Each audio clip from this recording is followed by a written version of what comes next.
Janine at Jericho, bakbakan sa natanggap na award. Best Couple of the Year talaga.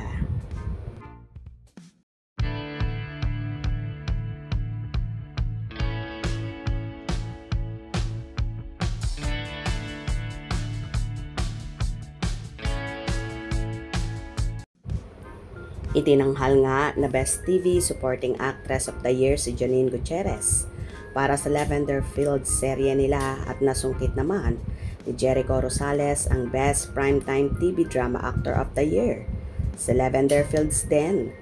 Jody Santa Maria for Best Actress of the Year at Best Ensemble Acting for Television ang seryeng Lavender Fields para ito sa 53rd GMMSF Box Office Entertainment Awards.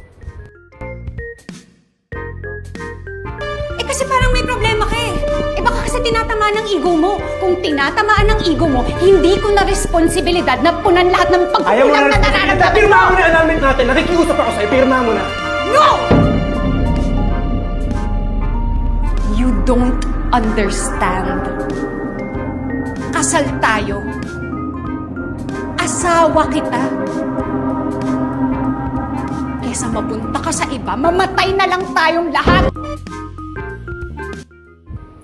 Well, deserve naman ni Janine at Jericho ang naturang awards na yon. Ganon na rin ang kanilang serye. Pinagkaguluhan naman ng Econin fans ang naturang award ng dalawa. Ang galing ng Econin, congrats! Congrats my Econin! One of the very few showbiz couples with multiple acting awards. To their name, very gorgeous, very expensive, looking, and talented. Congratulations, Econin! Congrats, Janine, Echo, Jody, #LavenderFields. Congrats, my Econin. Deserve. Galing sa Lavender Fields. Econin forever. Congrats, Econin, Jody, at sa team ng Lavender Fields. Wow!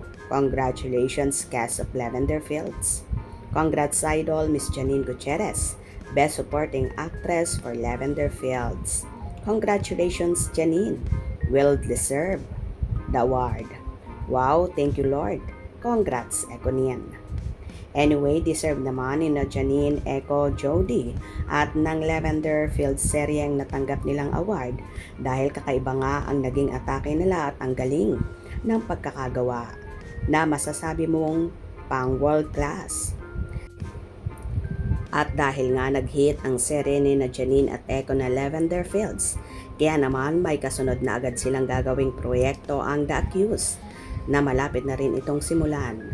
Kaya abang-abang tayo dahil si Janine ay nagsushoot na at paniguradong susunod na dyan si Echo.